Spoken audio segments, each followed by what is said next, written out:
Thanksgiving is my favorite day of the year. I actually start planning my menu months in advance, so when the day rolls around, I can wake up bright and early, spend the morning in the kitchen getting everything ready, and my family comes over in the afternoon and we spend the entire afternoon and evening enjoying really good food and really good wine. Now, in my family, vegetables and sides are our favorite. So for me, the turkey is usually something that I keep super simple. Now, the key to a really good turkey is not to overcook it, not to dry it out. I prevent this by starting with a little bit smaller bird. I have a 6-pound bird here that I picked up at Whole Foods Market. It's a 12-pound turkey, Kate. Size doesn't matter. That's good. Now, to make sure my turkey stays moist while it cooks, I'm going to create a nice herb-infused butter. Now, you can use any herbs you like for this butter. I prefer sage just because, for me, sage reminds me of Thanksgiving. And once I put it in with the butter and rub it all over that turkey and it hits the oven, my whole house will smell like the holidays. Now, I picked up the sage yesterday, and what I like to do with my herbs when I buy them fresh is I leave them out on the countertop overnight so they start to dry out a little bit and it'll prevent them from burning. So to prepare my butter, I'm going to start and just run my knife through the sage here and cut it up into nice small pieces so it really gets dispersed throughout the butter. All right, so I just want to make sure I get my sage nice and finely chopped, and that'll really allow all that sage flavor to get into my butter and evenly coat the turkey there. Okay, so we'll go through it a couple of times. Oh, and as soon as I cut into that sage, the smell just perfumes the air. All right, so that looks good. I'm just going to push this aside and grab a little bowl here. And I'm using some softened butter, so when I first get up, I just set the butter out, or you can leave it out overnight. And you just want your butter to be soft enough that you can really fold that sage in there very easily. So I'll add that to my bowl.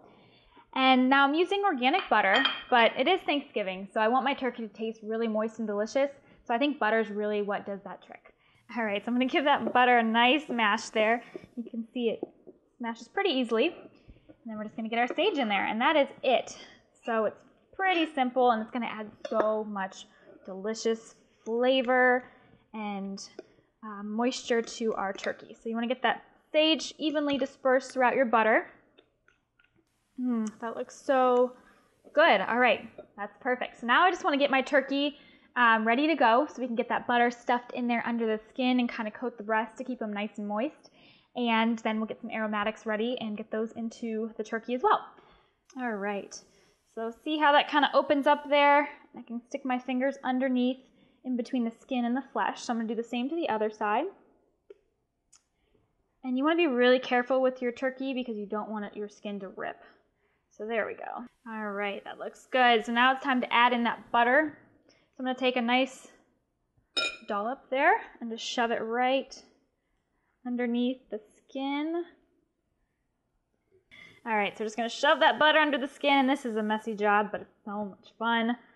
So just get that under there, and then once it's under the skin, I'm just going to take my finger and just run it right down to kind of cover the entire breast, and do the same for the other side.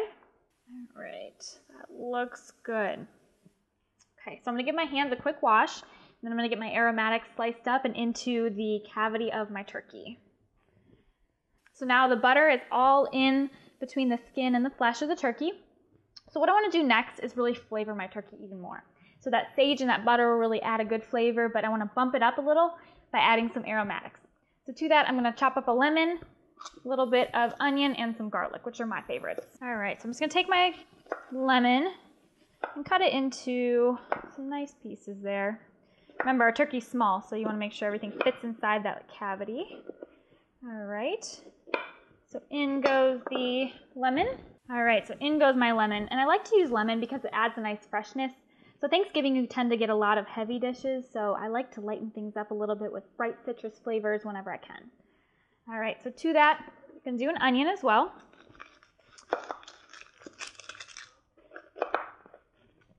And again, same size.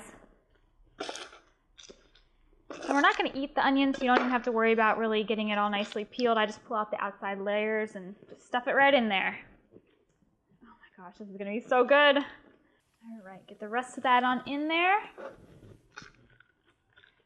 And then the last thing is going to be some garlic. All right, and I'm just going to get that garlic. Same thing as the onion, just cut it right in half there so you get all those garlic cloves nice and exposed, and I'm going to pop that into our turkey as well. All right, get the rest of that in there.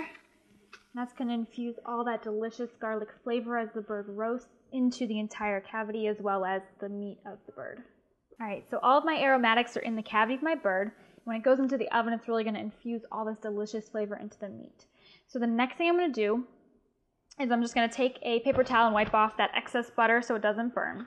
And now you see a lot of people that like to actually stuff their stuffing into their turkey, and while it may taste delicious, most of the time you end up with an overcooked bird. So I like to actually make a nice veggie stuffing and do that on the side, and rather stuff more flavor elements into my actual turkey. So my turkey meat tastes better, it's less overcooked, more juicy and delicious, and then I still end up with a really delicious stuffing. So we'll get all that butter wiped off, and I just don't want any of it to burn when I throw it in that 500-degree oven, so I want to make sure that my butter's all tucked under the skin where it's safe. All right, so the next thing we want to do is season up our skin really well. So I'm going to give my hands a quick rinse, and then I'll go ahead and get my bird all nice and seasoned up here.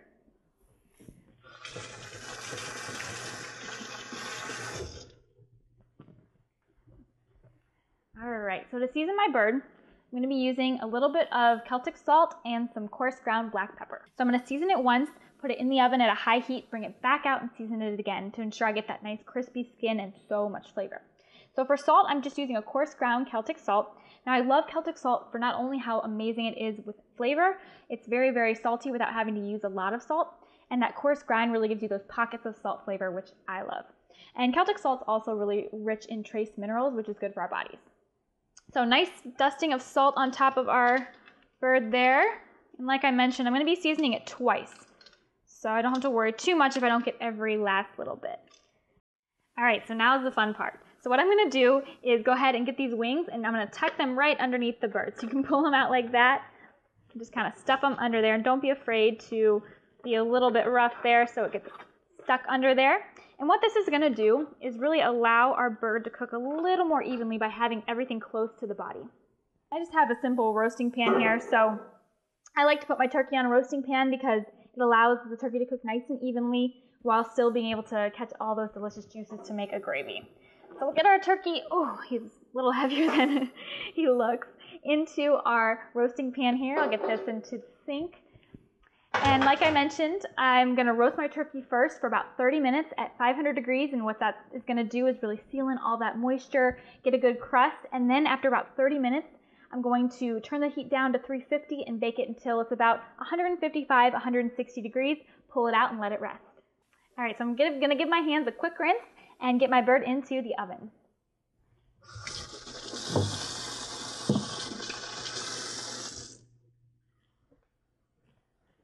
All right, so my oven's at 500 degrees, and I'm using the roasting setting on my oven, but baking will work as well. And we're just going to get the entire roasting pan in there. And I'll set my timer for 30 minutes, and then at 30 minutes I'll check back and we'll go from there. So my timer's gone off, it's been 30 minutes. Now it's time to get our turkey out of the oven. Oh my goodness, it smells amazing. Get it out of the oven. And onto the countertop here. We'll take a drizzle of olive oil. This is something I just do liberally. Most of it's going to run off anyways. And then a little bit more of that Celtic salt on there. And then some coarsely ground black pepper. All right. Okay, so I'm going to get my foil right onto my breast. And this is just going to help to protect that meat so it doesn't overcook, because often that white meat will cook a lot more quickly than the dark meat. And then I'm going to grab my temperature probe here. I'm just going to go ahead and stick it right into my breast meat there. And some people put it in the thigh. I like to put it in the breast because usually that's what cooks quickly. And you just want to make sure you put it all the way in there, but you don't want to hit your bone. That'll actually change the temperature reading. So that's going to go in. All right, so our turkey's all ready to go back into the oven. I've lowered the temperature to 350 degrees, which is where it will stay until the turkey's finished cooking. So just grab it here and get it right back into the oven. All right, and I'm gonna set my temperature probe right on the countertop so it can keep track of the temperature for me. And I'll just wait here, drink a little wine, and my turkey should be done soon.